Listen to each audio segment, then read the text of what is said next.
Tá indo. Iniciando a gravação da nossa aula de HC do dia 6/7. E vamos lá, gente. Nós agora estamos começando o módulo 5. A gente já passou da metade, né? Então, a gente está no meio do semestre agora. A gente tem aí o trabalho de protótipo, que eu estendi o prazo, né? Então, vocês vão ter mais alguns dias aí para fazer ele. E vamos ter também um trabalho de avaliação, né? Eu pretendo terminar essa parte de projeto, de design, vamos ver se eu consigo, gente. Eu tenho muito slide aqui hoje. Terminar hoje, né? Terminar essa semana, então, né? E aí, na semana que vem, a gente fala de avaliação, aí a gente já começa, né? Às vezes fica um pouco para outra semana também. E aí a gente já tem o trabalho de avaliação. São as duas principais avaliações da disciplina. É o trabalho de protótipo e o trabalho de avaliação. Tá? Vocês vão avaliar algum produto interativo para mim.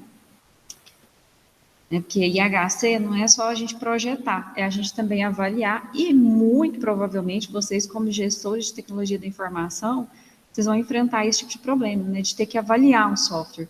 Então, vocês vão avaliar com base em quê? Vocês vão avaliar com base na maneira como o software é, né, no geral, se ele atende, se ele não atende, mas é importante também verificar se ele vai estar atendendo essas questões relativas à interação com o usuário, né, se o usuário vai ter resistência, se ele vai ter dificuldade para utilizar aquele software. Como é que você vai saber disso? Né? Exatamente utilizando as técnicas que a gente vai falar logo em seguida, assim que a gente terminar essa parte do conteúdo aqui. Então, vamos lá, tem muita coisa aqui, muita coisa.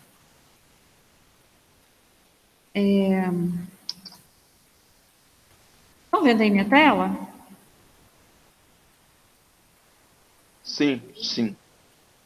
Certo, então se eu tenho que fazer um sistema, um produto interativo, de onde que eu vou começar? Eu não vou começar fazendo, né? Eu vou começar primeiro pensando, tentando descobrir o que esse usuário precisa, qual é a necessidade desse meu usuário. Aí a gente faz isso por meio de coleta de requisitos, né? Então a gente vai ter que estabelecer quais são os requisitos que o produto vai ter que atender. Eu quero que seja desenvolvido lá um sistema para gerenciar viagens pessoais. Então, as minhas viagens, eu quero gerenciar. E aí eu preciso de um sistema para isso.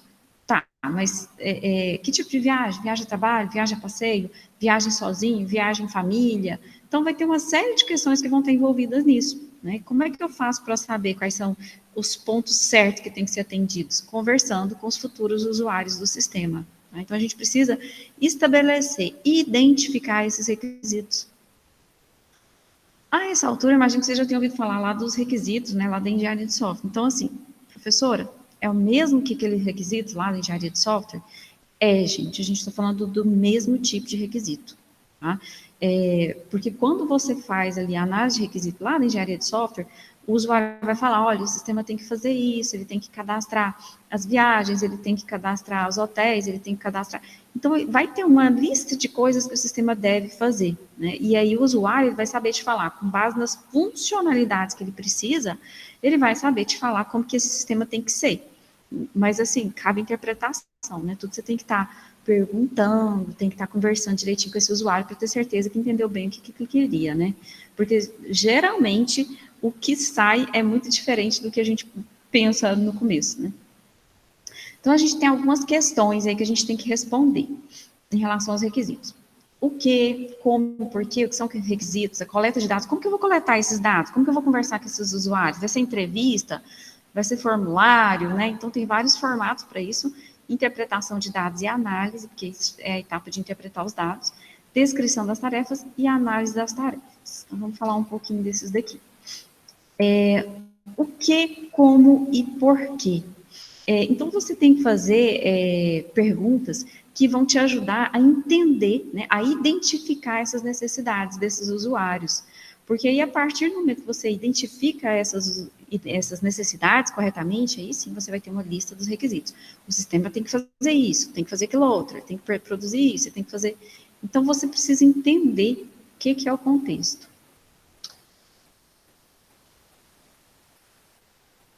Então, a gente vai fazer coleta de dados e a interpretação desses dados para conseguir obter isso.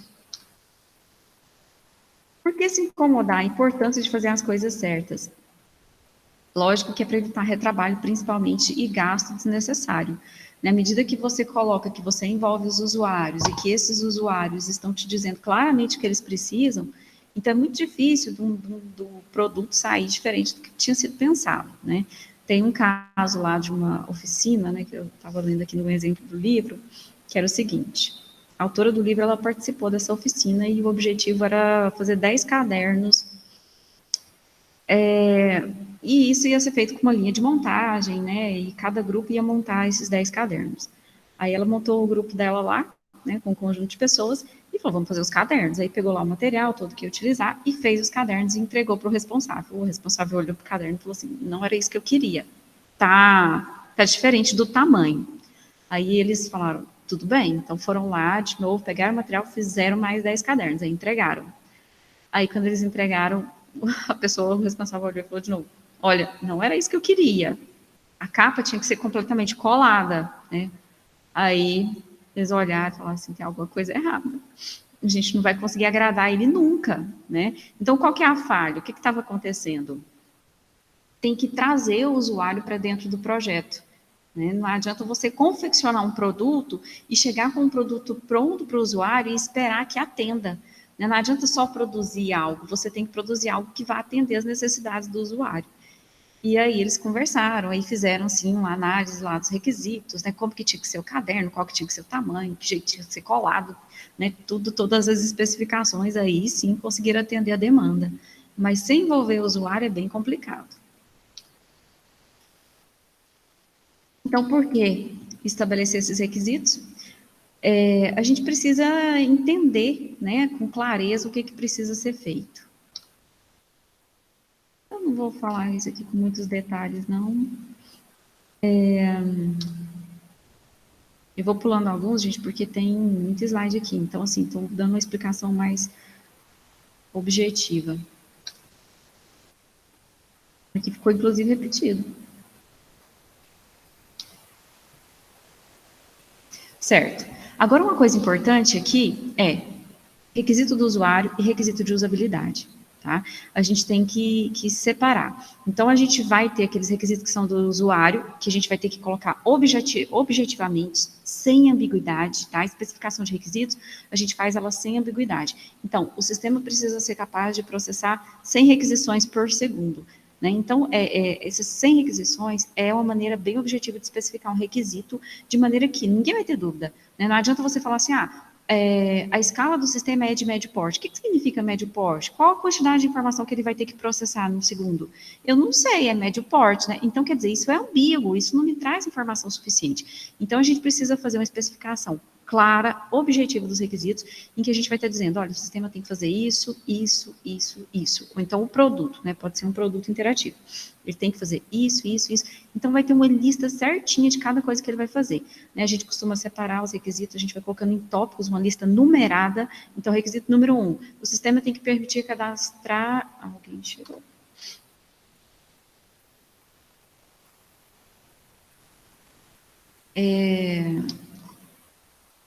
O sistema tem que permitir cadastrar os clientes. O cadastro vai ser feito por meio do nome, telefone, endereço e CPF. Tá? Então, por exemplo, nesse caso, eu estou especificando exatamente quais os detalhes que precisa ter lá no sistema.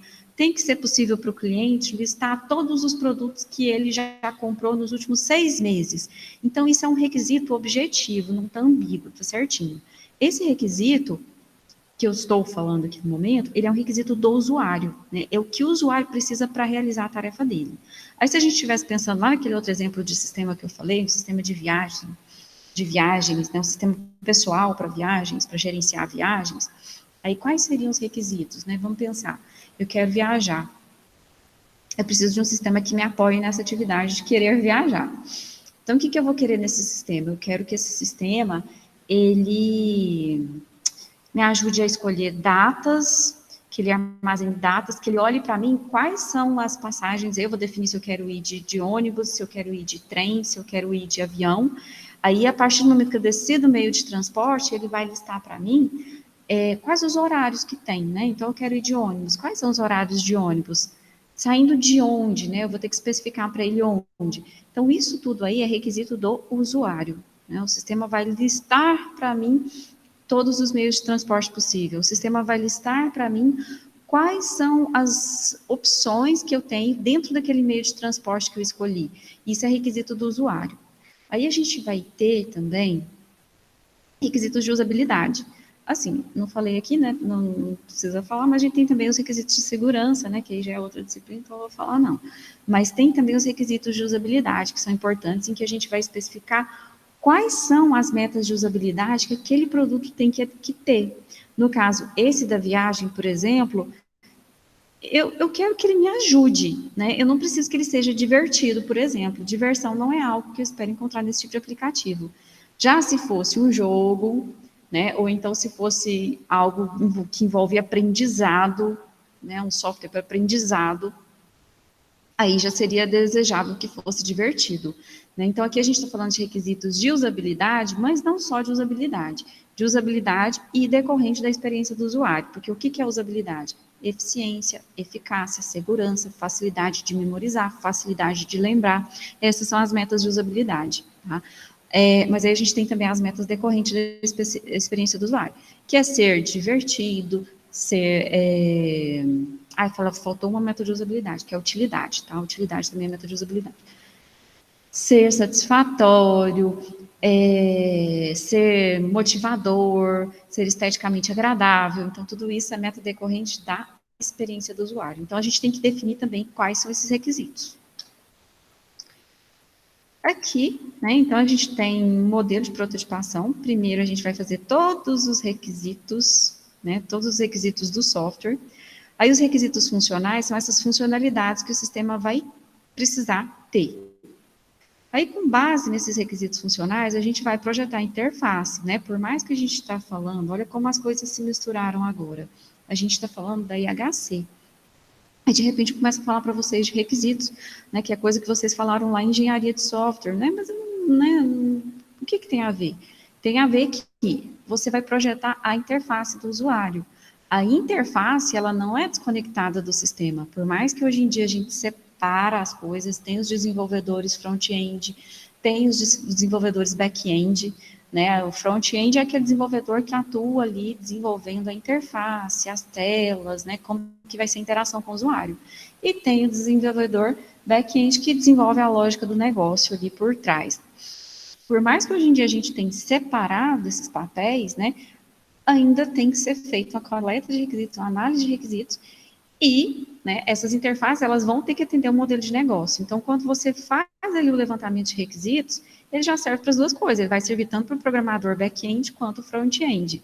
Né? O back-end vai estar trabalhando só lá na lógica do negócio, não vai fazer tela, não vai desenvolver interação, mas ele vai trabalhar com um conjunto de dados, assim como o desenvolvedor front-end vai trabalhar com esse mesmo conjunto de dados. Aí a gente vai ter aqui as características do usuário também, que vão estar entrando aqui nesses requisitos, né, que vão estar refletindo aqui nesses requisitos e que vão estar entrando aqui no projeto da interface. E aqui a gente tem também as diretivas do projeto de interface, né, a gente vai definir algumas diretivas, aqui a gente pode estar adotando aqueles critérios lá para poder melhorar, a gente pode estar adotando metáforas, affordances e mais um monte de coisa. Aí a gente vai, né, trabalhar com diagramas, com ferramentas de prototipação e vai gerar um protótipo da interface. Então, não só da interface, gente, protótipo da interação também. É importante a gente sempre pensar além. Quando a gente fala interface, a gente está falando mais sobre a cara da coisa, né? A gente não está falando como a coisa funciona.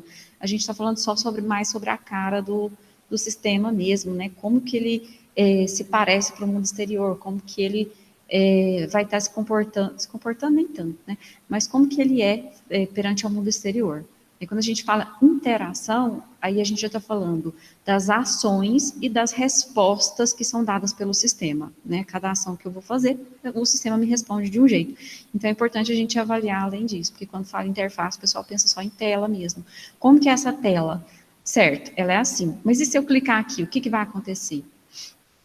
Aí o protótipo da interface, a gente vai ter a construção de um protótipo funcional, né, com as funcionalidades, pensando já nas funcionalidades também, e para isso nós vamos estar utilizando modelo de dados, entidade de relacionamento, script parametrizado, o banco de dados relacional, né? Tudo isso vai ter que entrar aqui na construção do protótipo funcional. O protótipo funcional, ele já é algo bem próximo do sistema real, tá?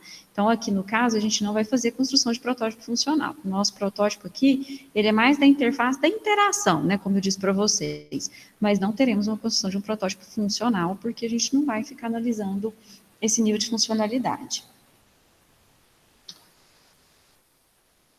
Bom, a coleta de dados, né, eu vou falar mais sobre coleta de dados, então eu vou pular aqui, não tem necessidade de falar sobre ela agora. Ah, não, já está aqui, né, eu coloquei aqui um resumo. A gente tem maneiras de fazer a coleta de dados, questionários, entrevistas, grupos de foco e workshops, observação natural, estudo da documentação. Questionário, você vai enviar um questionário para os usuários, a vantagem do questionário é que você pode atingir uma grande quantidade de usuários de uma vez só. Então, vamos dizer que vai ter, né, você está desenvolvendo um sistema que vai atender, por exemplo, como é que é o nome lá, gente?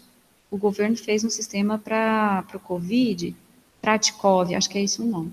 Fez e depois usou, virou uma bagunça, tá uma confusão esse negócio, né? Mas eu quero fazer um sistema para acompanhar as pessoas doentes de Covid, né, para ajudar a não disseminação dessa doença. Aí, beleza. No caso, os futuros usuários são quem, né? Quem que é o meu público? Todas as pessoas que possuam um celular que estejam preocupadas, lógico, né, com o avanço da doença. Certo. Então, nesse caso, a minha gama de usuário é muito grande, né? Eu vou ter que conversar com esses usuários. O que eu vou fazer? Eu posso enviar questionários, né? Uma estratégia muito boa, porque nesse caso eu vou conseguir atingir uma quantidade muito grande de pessoas. Eu posso enviar para 1.000 pessoas esse questionário, né? Tentando entender o que esses usuários gostam, o que eles preferem. Então, eu vou fazer perguntas, elaborar um questionário como esse, né? Para extrair esses dados qualitativos, quantitativos, por exemplo. Você está disposto a abrir esse software para alimentar dados quantas vezes no dia? Né? Então, é um dado quantitativo, porque se o usuário, né, ele vai responder, uma vez só no dia, no máximo, tá bom, não estou afim de fazer mais do que isso não, para dar minha contribuição. Ou então, 2, 3 vezes, né, ele vai responder uma quantidade. Então, a vantagem é que o custo é baixo, extremamente baixo do questionário, tem várias ferramentas que vão auxiliar para a gente poder fazer esses questionários aqui, e você atinge um número muito grande de pessoas, porém aqui é difícil porque você não está vendo o outro lado, às vezes a pergunta não fica adequada, né? Às vezes você não consegue realmente extrair todas as informações que você precisa. Aí a gente tem a outra classe aqui de técnica, que é a entrevista. A entrevista, ela é muito mais efetiva, mas a quantidade de entrevista que você consegue fazer é muito menor do que a quantidade de questionários que você consegue ter com os usuários. A entrevista, ela pode ser uma entrevista estruturada ou então semi-estruturada. A entrevista estruturada é aquela em que eu chego com as perguntas, né, e aí eu vou fazendo essas perguntas para o usuário. Ele respondeu, eu anoto, eu gravo, sei lá, faço alguma coisa. E eu vou registrando isso, né, pergunta por pergunta. Já numa entrevista semi-estruturada, eu faço uma pergunta, né, aí o usuário vai e responde, e em cima da resposta dele, eu vou realizar novas perguntas, que eu vou estar elaborando ali na hora. Então, esse tipo de entrevista, ela é muito mais efetiva, né? Uma entrevista estruturada, ela é pouco melhor que um questionário, né? Mas uma entrevista semi-estruturada é bem melhor. Porque aí, às vezes, o usuário vem com informação nova, que às vezes você não conhece sobre aquela atividade que o usuário exerce, ou sobre aquela percepção do usuário, e aí você vai, né, conseguindo buscar mais dados sobre isso. Aí tem esses grupos de foco e workshop. Aqui a gente tem uma grande quantidade de usuários também, pode ser atendido ao mesmo tempo. A entrevista não dá para fazer com entrevista com um grupo muito grande, né? Geralmente é individual, então um grupo bem pequeno, de 2, 3, 4 pessoas no máximo, né, ao mesmo tempo sendo entrevistadas. E o workshop, não, você já pode ter mais pessoas, nesse grupo de foco também mais pessoas. Aí nesse grupo, nesses workshops, essas pessoas podem fazer oficinas dinâmicas, né, brainstorming, para poder coletar informação, para entender o que essas pessoas pensam a respeito desse produto. Tem também a observação natural. A observação natural é você deixa o usuário ali, né? Então, vou avaliar como que o usuário interage com uma plataforma de AD. Aí põe lá e o usuário vai interagir, né? clica aqui, clica ali, procura ali, aí você vai observando a maneira como esse usuário trabalha. E por último, né, a gente tem aí uma técnica que é o estudo da documentação. Então, isso aqui é o quê? São técnicas de coleta de dados. Como que eu vou coletar dados? Então, eu posso mandar questionário, eu posso entrevistar, eu posso fazer um grupo de foco, então, um workshop, né? Workshop de sistemas interativos para controle de doenças, por exemplo. Vou fazer esse workshop. Aí, vou conversar com esses usuários, né? Vou falar com eles, vou pensar o que eles, né? Vou ver o que eles pensam, o que eles acham sobre isso. E esse último aí, o estudo da documentação, eu vou estudar telas que já existam, eu vou estudar planilha, seja planilha eletrônica, seja uma planilha em papel mesmo, que já exista sobre isso. Eu vou procurar todo tipo de documentação que existe com algo, né, que vai ajudar, que seja semelhante ao que eu estou querendo desenvolver.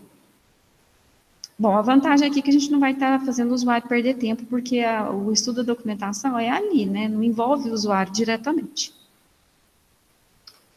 Mas tem que tomar cuidado, porque às vezes, né, uma empresa tem um sistema e aí ela resolve desenvolver um novo sistema, né? Ah, a gente precisa de um novo sistema. E aí né, os analistas, as pessoas que vão fazer essa análise de requisitos chegam lá e vão fazer essa coleta de dados e aí vai fazer com base só na documentação que tem. Então, assim, se você está fazendo um novo sistema é porque não atende, né? Então tem que tomar cuidado para que o novo sistema não tenha os mesmos vícios do anterior.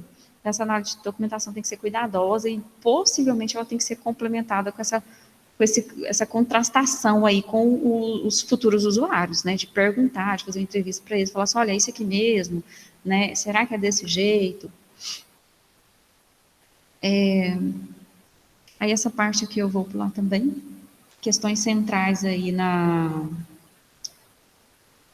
coleta de dados, né, é preciso estabelecer objetivos, identificar os participantes, relacionar com os participantes, né, vai ter que conversar com eles, fazer a triangulação, né, o que é isso fazer a triangulação?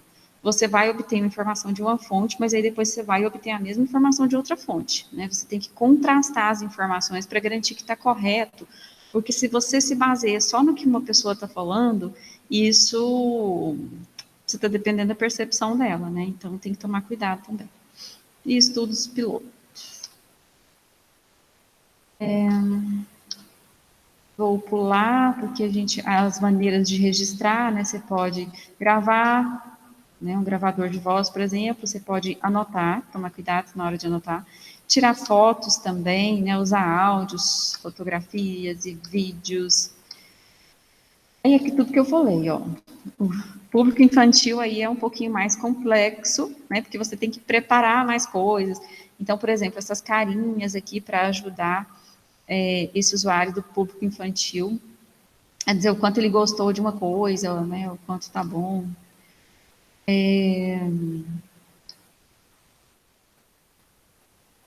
O grupo focal de 3 a 10 pessoas, né? A pessoa que está coordenando o grupo tem que ser a pessoa treinada, não é qualquer pessoa. E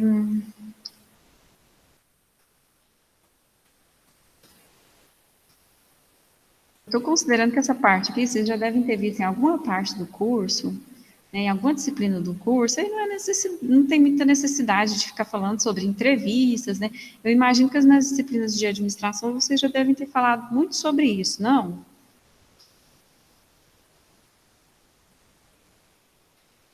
Hein, gente?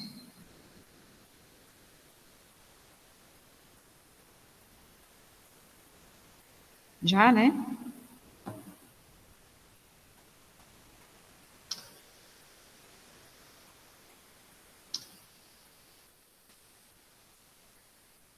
Aqui a gente está mostrando a estrutura de um questionário, caso você opte por fazer um questionário.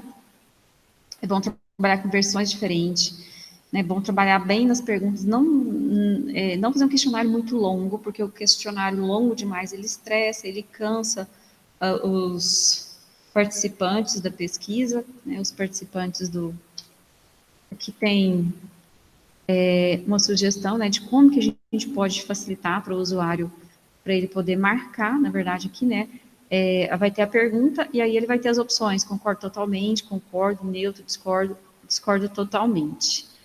Né, e deixar claro para ele essa ordem.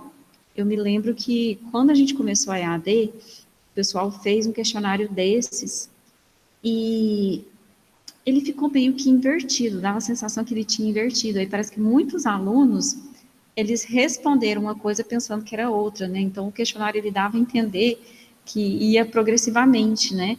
Concordo, neutro, discordo, aí depois concordo totalmente. Aí o aluno marcava de um lado, sempre queria, na verdade, marcar do outro.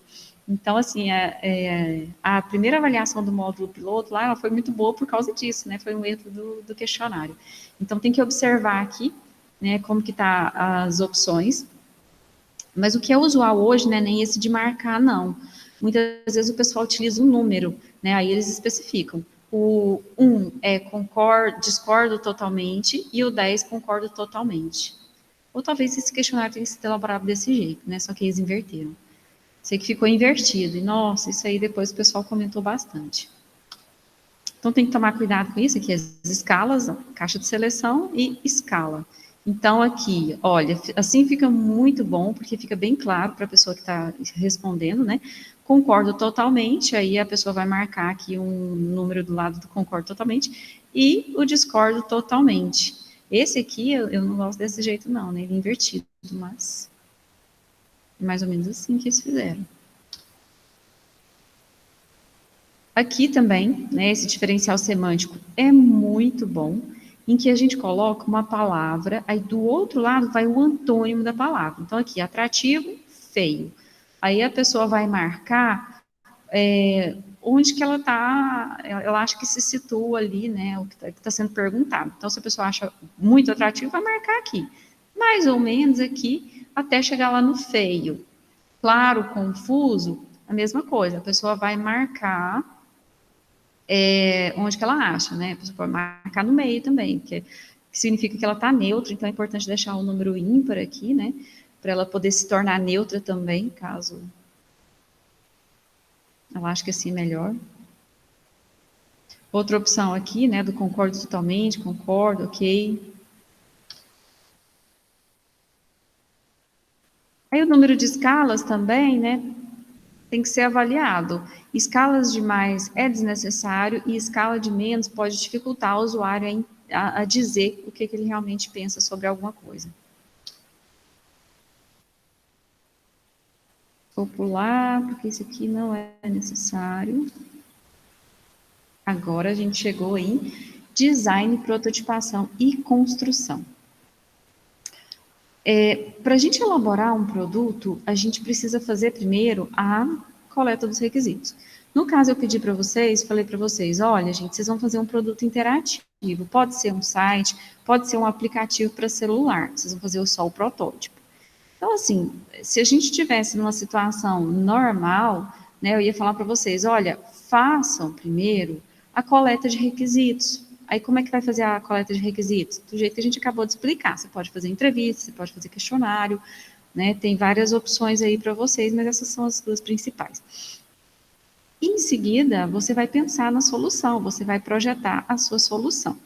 Aí eu não pedi, né, não foquei nesse negócio de vocês fazerem os requisitos, porque eu não posso pedir que vocês vão lá, por exemplo, no lugar, quero fazer lá do salão de beleza, por exemplo.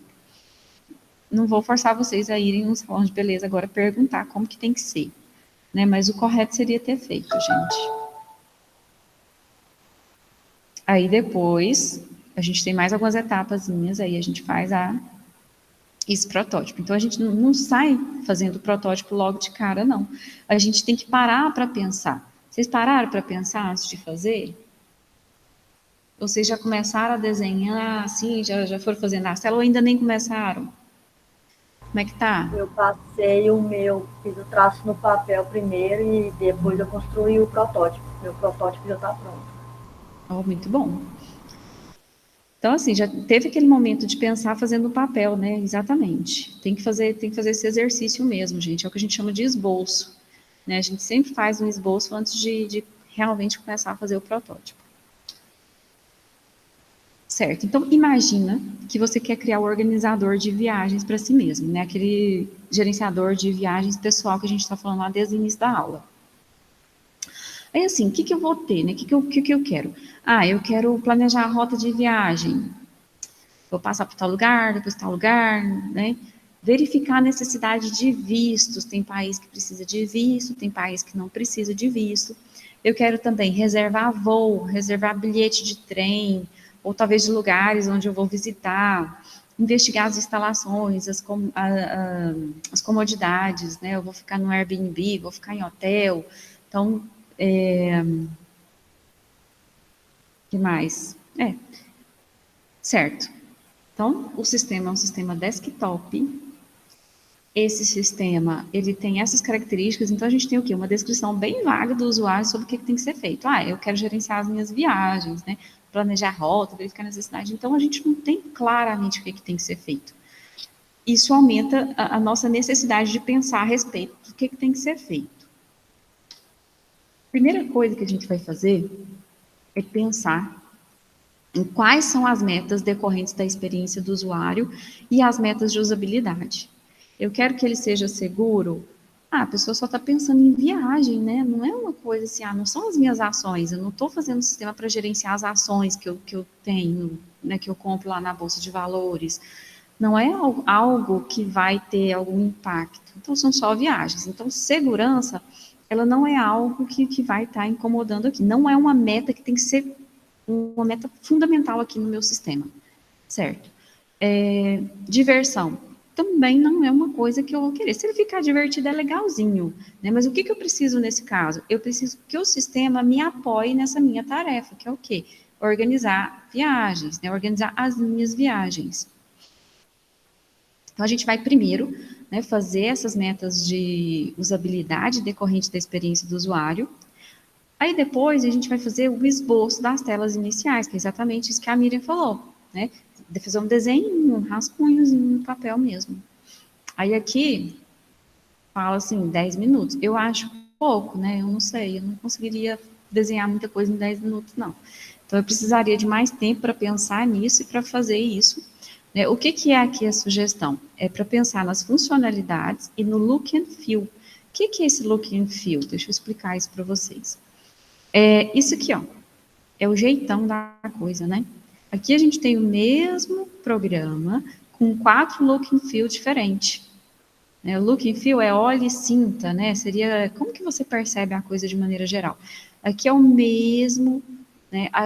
Esse tá cinza mais escuro, envolve as cores, envolve o layout, envolve a distribuição da informação, tá? Esse é o look and feel. Cores, layout, distribuição da informação.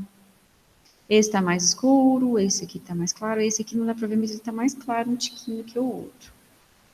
Aí tá, e aqui, ó, aqui ele está mais claro, está no design um pouquinho mais limpo, né, do que esse outro aqui. Os ícones parece que estão um pouquinho menores. E esse aqui, outro aqui está um pouquinho diferente. Então aqui, ó, a maneira como as informações aparecem, tá de um jeito, né, aqui eu tenho uma caixa aqui, né, essa caixa ela é drop-down, vai aparecer as opções aqui, aí vai aparecer os arquivos, também é possível digitar aqui. Já essa outra, ela me mostra as pastas aqui, e eu tenho aqui a caixa de texto onde eu vou poder inserir o nome e também vou poder escolher e selecionar o tipo do arquivo. Essa outra aqui é idêntica, né? Essas duas aqui são idênticas. Não tem diferença. A diferença aqui é só em relação a fontes e cores. Né? Aqui eu tinha a separação entre o menu, essa barra de ferramentas, e aqui eu não tenho essa separação. Né? É como se os botões estivessem aqui diretamente na barra de menu. A fonte também está um pouco diferente. Essa fonte está mais grossa, mais escura. E aqui, né, foi feita uma mudança em que a gente teve a inserção de alguns elementos principais onde o usuário pode querer buscar a pasta, né, onde vai querer salvar o documento, vai estar aqui do lado. Então, as principais vão estar aqui, ele vai poder escolher aqui diretamente. Tá? Então, são 4 exemplos de look and feel para o mesmo detalhe. Certo? Então, fazer o esboço, aí você já vai estar pensando nesse look and feel aqui geral. Quais as cores que eu vou utilizar? Vou utilizar laranja com azul, né, por exemplo. Como que eu vou dispor as informações? O que vai ter ali, né, no meu sistema? Tendo produzido um esboço, gaste 5 minutos refletindo sobre como você abordou essa atividade. O que você fez primeiro? Você teve algum artefato particular ou alguma experiência para fundamentar o seu design? por qual processo você passou. Então, assim, em relação às metas de usabilidade, para esse caso aqui, ó, o que a gente está supondo? A gente vai precisar de eficiência, eficácia e segurança. Tá, uma pessoa achou que isso aqui é mais importante, né? Eu, por exemplo, já descartei a segurança e eu já preferia focar em outras coisas. Aí aqui o interessante, o ponto de vista dessa pessoa que elaborou, falou o seguinte, ó, não estou tão preocupada se o sistema é fácil de aprender ou memorizar. Aí isso aqui eu achei um argumento válido, mas até certo ponto. Por causa do seguinte, um sistema que você usa com frequência, você não precisa se preocupar tanto com a questão da memorização, porque a pessoa vai estar usando o tempo inteiro, né? Então, se ela usa o tempo inteiro, acaba que ela vai pegando o jeito de usar, então não é uma questão recorrente. É a mesma coisa aí com a facilidade de aprender, a facilidade de memorizar. Porque a pessoa está usando e esse sistema realmente apoia muito ali nas tarefas que ela está realizando, então né, a pessoa que está utilizando o sistema, ela vai se sentir disposta a perder um pouco mais de tempo, porque ela realmente precisa daquele sistema, e aquele sistema realmente ajuda ela naquela tarefa. Né? Então, isso não me importa tanto. Mas assim, né, a gente aqui no Brasil, a gente não tem muita opção de viagem, não, né? Eu acho que seria válido, assim, para uma pessoa que mora, sei lá na Europa, né? Agora aqui, viagem fica tão caro, né, gente? Qualquer lugarzinho que você vai é um absurdo de caro. Então, provavelmente, eu ia usar esse sistema aí somente nas férias, né? Ou raramente durante o semestre. Então, quer dizer, o meu uso seria baixo. Aí falar que memorização e aprendizado não seriam importantes? Seria, tá? Porque eu acredito que né, a maioria dos usuários brasileiros, eles não conseguiriam utilizar com essa frequência aí, né? Igual assim, a facilidade que você tem de ir lá em Goiânia, por exemplo, é a facilidade que a pessoa que mora lá na Europa tem de sair do país e ir para outro país, né? Existem trens que atravessam ali, né? E você vai de trem para outro país. A gente não tem isso aqui, então a gente não consegue viajar tanto quanto eles. Enfim, mas né, ponto de vista. A autora, não sei o que ela é, se ela é americana, se ela é de outra nacionalidade. As telas iniciais produzidas estão aqui. Nisso aqui, ó, tá vendo, gente? É um esboço, né? Exatamente como a Miriam fez, eu imagino, né? Talvez, aqui foi até usada uma régua, né? Ficou meio torto, mas foi usada uma régua. Mas não tem necessidade também, né?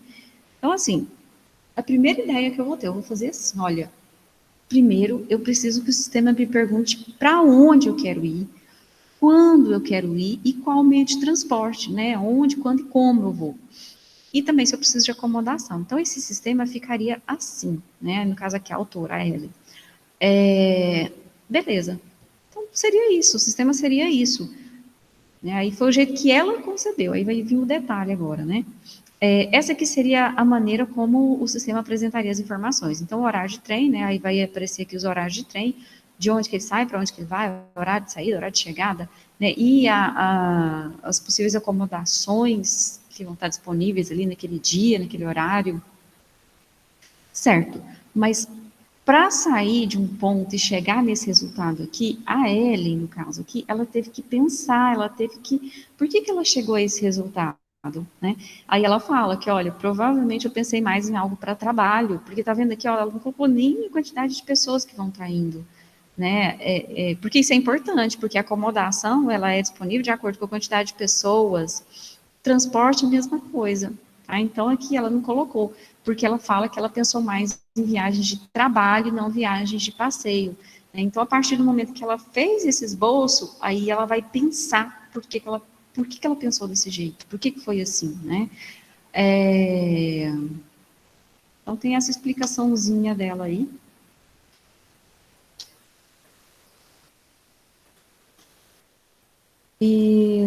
Bom, e tem mais coisa que ela poderia ter pensado, né? Ela poderia ter pensado aí na maneira como vai estar colocado aqui os calendário, né? Se vai ser um calendário que vai abrir, vai clicar. Aqui ela colocou essa caixa de texto aqui, caixa de seleção, drop-down, que a gente clica aqui, ela vai para baixo, né? Então, foi uma boa opção. Aí ela foi pensando, por que eu coloquei desse jeito? Né? Como que eu cheguei a isso? Então, tem que ter uma explicação, tem que ter, porque aí, à medida que você vai pensando, porque você pensou desse jeito, aí você vai refinando o seu protótipo, você vai refinando o seu modelo, né, o seu modelo conceitual, que a gente tinha falado aí nas últimas aulas do modelo conceitual. Então, é importante fazer esse exercício, porque o processo de desenvolvimento, ele é iterativo, ele tem iterações. Então, você faz uma coisa, depois você vem e melhora isso, né, e depois você vem e melhora novamente, mostra para o usuário vai falar, olha, tem esse e esse outro problema, não está legal por causa disso, disso, disso. Então, a gente tem que corrigir isso. Aí, o usuário vai te orientar, né, você vai fazendo iterações aí de desenvolvimento, até chegar no produto que vai atender a esse usuário.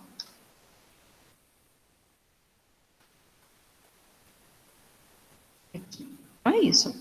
Coleta e refinamento de requisitos, aí tem o projeto rápido, que foi esse aí que a gente acabou de ver. Aí a construção de um protótipo, a avaliação do protótipo pelo usuário, aí o refinamento do protótipo, aí tem aqui também a engenharia do produto, né, que vai vai ser o fim aqui, né, ou seja, o desenvolvimento de fato do produto, né, que aqui a gente está no protótipo. Então, começou aqui com a coleta de requisitos, exatamente tudo que a gente vem falando aí desde o início da aula, né? Coleta de requisitos, o projeto rápido, esses bolsinhos que eu mostrei agora, constrói o protótipo, que foi o que a Miriam fez, né? A Miriam pegou, fez aqui o projeto rápido, aí veio e construiu o protótipo. Aí, para dizer se está ok, né, precisa de um usuário ir lá, utilizar e falar, olha, tá bom assim, tem que fazer isso, isso. Aí, no caso, depois eu vou marcar, né? Precisa apresentarem, vamos ver, né? Não sei. Apresentar o protótipo de vocês, aí eu fico sendo usuário, aí vou falar, faz isso, faz aquilo, não, assim ficou bom, assim não. E assim vai. Então, assim, o protótipo, ele é extremamente importante, porque, assim, uma coisa é você explicar, você conversar com os usuários. Olha, eu posso colocar aqui uma checklist para você e posso colocar também um combo box e um frame, também posso colocar um painel deslizante, para você explicar as coisas para o usuário, né? Como que vai ser a aparência do software, ele não vai entender, porque ele não vai entender desses termos técnicos. Então, assim, né, ele vai ficar perdido, ele vai tentar falar alguma coisa para você, mas ele não vai conseguir usar as palavras certas, né? Ele não vai conseguir te dizer exatamente o que ele precisa, e você também não vai conseguir entender ele, né? À medida que você mostra para ele um protótipo, aí ele vai pegar esse protótipo e vai falar, olha, é isso. Não, mas aqui não tinha jeito de colocar isso mais para lá. Ou então, essa informação ela podia ser escondida. Coloca num botão aí, coloca escondido, porque essa informação não tem que aparecer no primeiro momento. Então, o usuário vai poder dar mais a opinião dele, ele vai poder te informar melhor o que ele realmente precisa. Né? Porque a gente tem uma questão que é assim, tem um gap, né? Uma lacuna, um espaço muito grande entre o que o usuário espera, né, e o produto final e a percepção dele sobre esse produto final. Então, é muito difícil a gente conseguir atender devidamente. É preciso gerenciar essas expectativas do usuário. Tá? Gerenciar a expectativa do usuário e também a propriedade. Porque se você não gerenciar a expectativa, então, de repente, o usuário está pensando que é uma coisa e quando ele vai ver lá no final é completamente outra.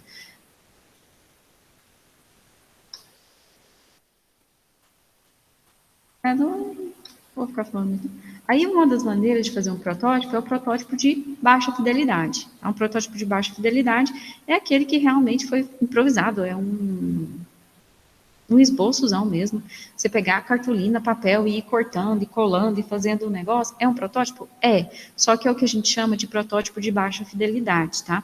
Aí no trabalho de vocês, eu pedi um de média fidelidade, não de baixa fidelidade. Eu tenho isso aqui, por exemplo, né, é um protótipo de baixa fidelidade. Então, no primeiro momento, a gente desenvolve esse protótipo de baixa fidelidade, mas aí depois a gente vem com um protótipozinho, né, a gente faz ele, olha só aqui, né. Então, foi feita aqui a tela, ó, mostrou, depois que clica aqui, vai para onde, vai para cá.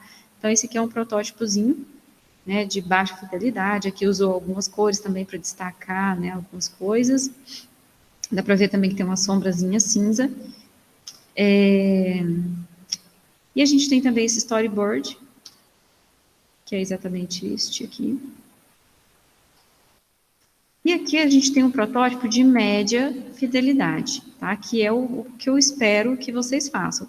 Então, nesse protótipo de média fidelidade, às vezes eu não vou colocar aqui o que vai ter, ó, tá vendo? Aqui a gente não coloca o que vai ter.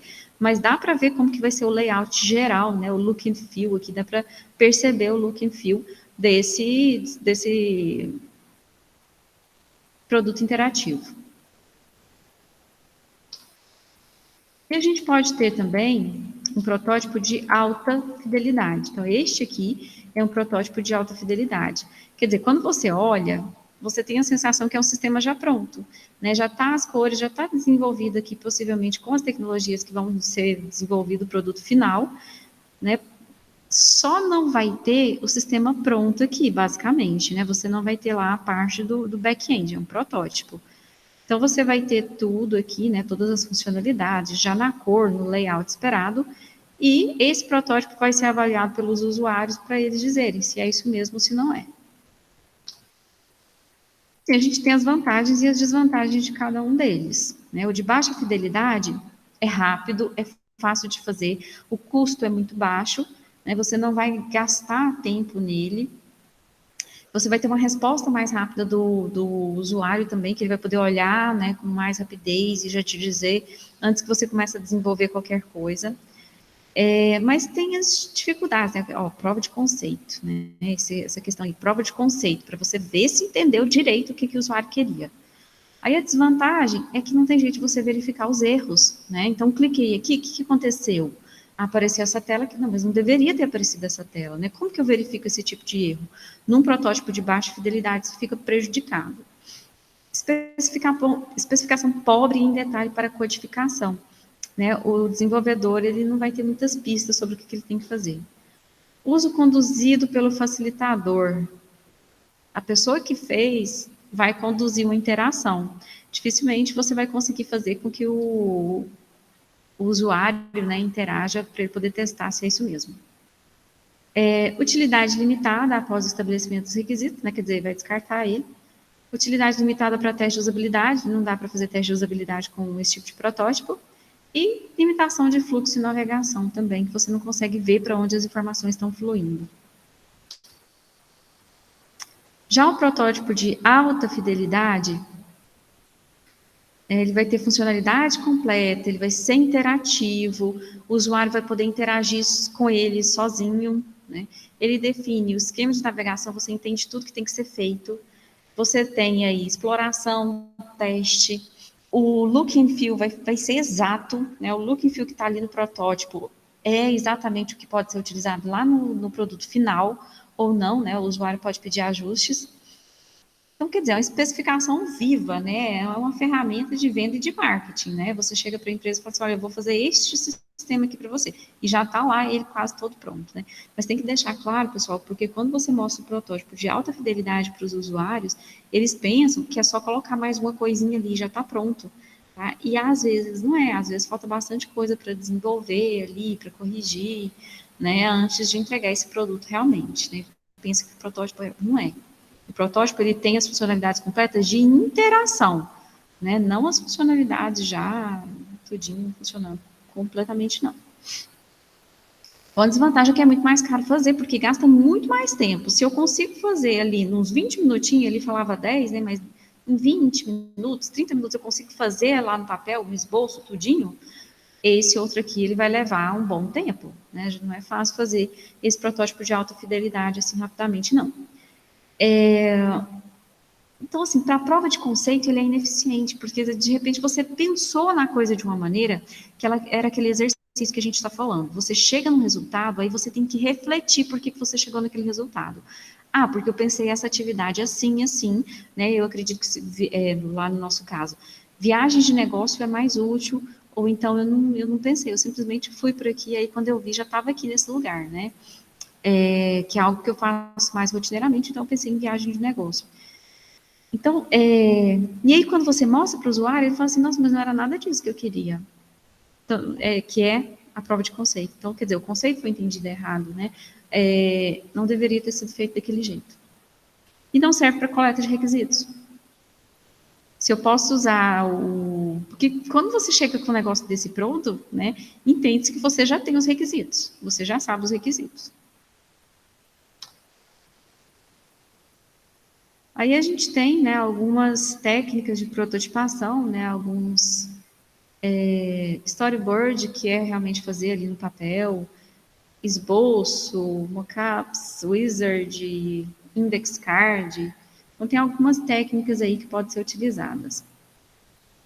E tem também técnicas de prototipação interativa. E já deu o horário. Aqui. Index card é isso aqui, ó. Então, seria um cartãozinho de índice, em que você vai anotando quais são as opções, né? No caso aqui, a gente tem um menu. Então, esse cartão de índice traz para a gente um menu. Aqui a gente tem esse mockup. Assim, né? Ele foi recortado para parecer o dispositivo mesmo, né? A minha filha faz, até que ela parou um pouco, mas ela fazia muito isso, ela tem 9 anos, de recortar algo assim semelhante a um celular e colocar ali uma interface ali, né, como se fosse um celular.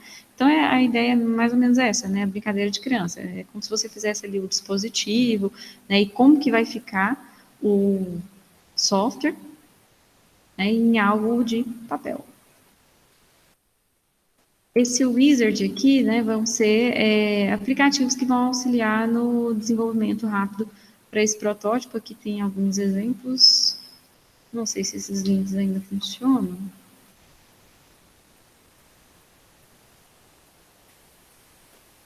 Aqui é um artigo que está explicando o que é isso.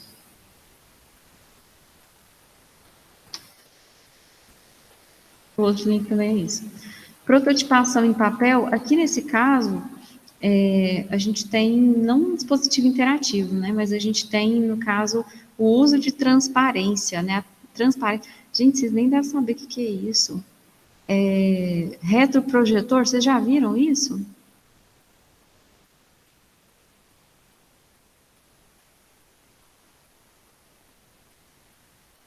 Gente, retroprojetor a gente usava muito tempo, né, no tempo que não tinha o data show. Então, você faz as coisas lá na transparência, numa folhinha transparente, um plastiquinho mesmo, e aí a luz que vem ali por trás, né, aí você projeta na parede, que é o que está sendo utilizado aqui, né, então, essa seria a ideia aqui, né, projeta e os usuários vão poder falar, olha, clica aqui, depois vai aqui, né, faz ali em papel, mas projeta como se fosse uma transparência. Hoje em dia, isso... que eles escreviam com uma canetinha preta, né? Isso mesmo. Que é o que está sendo utilizado, né? Então, ele é feito no papel para transparência, esse exemplo aqui, né? Hoje em dia, aí tá vendo? A pessoa está clicando aqui, né? No que seria, imagina que seja o design de um jogo aqui. Está clicando aqui acho que isso é um avião, né? Então, seria assim, como se ela estivesse interagindo, né? Mas aí ela está interagindo no negócio que está projetado na parede. Não é algo que a gente vai fazer nesses dias recentes. É claro que a gente vai usar um data show mesmo, né? Se a gente quiser fazer isso, mas é uma opção também, né? Faz ali, não seria no papel nesse caso, né? É porque na transparência é no papel que a gente faz. É um tipo de papel que ele é um plastiquinho, né? Mas você pode desenhar com a caneta, exatamente isso, com a caneta. Tem caneta preta, vermelha, tem várias cores, aí você pode ir desenhando ali e depois projetar. Aí tem alguns mitos sobre a prototipação. Gente, eu vou falar só mais esse aqui, aí eu finalizo, tá? Eu só vou mostrar aqui depois mais uma figurinha e a gente finaliza. O protótipo deve ser bonito. A gente acabou de ver que ele não precisa ser bonito, né? Vamos falar que isso aqui tá bonito, isso aqui tá bonito, né? Isso aqui tá bonito? Não é, né? Não tá bonito. Apesar de isso aqui são os esboços, né? Mas a gente pode considerar também isso aqui um protótipo de baixa fidelidade. Ele não precisa ser bonito necessariamente, né? Ele tem que ser entendível, né? Só sei desenhar direto no layout. Não, né? Não tem necessidade de fazer no layout, não. Não parece profissional. Meu chefe não irá entender. Prototipar depende da plataforma. Impossível simular interatividade com o papel. Então, assim, não é necessário a gente ficar se prendendo nessas questões. Um protótipo ele pode ser algo extremamente simples, né, igual aquele que a gente mostrou lá, né, que tem só as janelinhas desenhadas. Não tem necessidade de ser algo muito sofisticado. A gente não tem que ficar fazendo sempre um protótipo de alta fidelidade. Tá? Então, ele não precisa ser feito no layout, ele não precisa parecer profissional, certo? Principalmente se você vai utilizar esse protótipo para fazer aquela análise dos requisitos lá com o usuário, né, para fazer aquela prova de conceito, para ver se o usuário realmente quer aquilo ali. Você não vai gastar tempo fazendo um protótipo profissional, né, não tem por que fazer isso. Principalmente quando existe dúvida, né, sobre, eu entendi direito o que o usuário queria. Então, você faz ali um desenho na hora e mostra para o usuário, é isso aqui? Tá? E você vai fazer isso, claro, em baixa fidelidade, algo simples, mais ou menos assim, né? Desse jeito aqui, vai desenhando, olha o pessoal colando papel aqui. Não está nada profissional e nada bonito isso aqui, né? Mas, para o problema que eles estavam tentando resolver, resolveu. Aqui está recortando até uns carrinhos aqui para colocar. Olha aqui o projeto das telas, e mostrando como que vai clicar, certo? Então, isso aqui é usual. Eu vou finalizar aqui agora, né, que já passou o tantinho do horário. Aí a gente continua na próxima aula. É que eu ia falar que tem algumas diferencinhas entre mobile e desktop. Na verdade, hoje em dia a gente nem fala muito em desktop, né? A gente fala mais no desenvolvimento web, porque hoje em dia dificilmente a gente instala aplicativos no computador, né? São poucos. A maior parte funciona via web. Então, tá, quando a gente fala desktop, a gente pode considerar que está envolvendo isso daí também. Pessoal, perguntas? Até o momento, não. Ok. Aí hoje, não sei se vocês viram lá a carta de navegação, hoje não vai ter aula de segurança, vai ter só amanhã, porque a gente já conseguiu ver grande parte do conteúdo, aí não tem necessidade de fazer 2 encontros por semana, não, tá? Daí daqui para o final, a gente vai fazer só um encontro mesmo, aí a gente faz ele na quarta-feira, né, logo depois da aula de Libras, né, 8h30, né? Então é isso, gente. Por hoje é só. Tenham uma boa noite. Ok, boa noite. Boa noite. Boa noite. Tchau, tchau.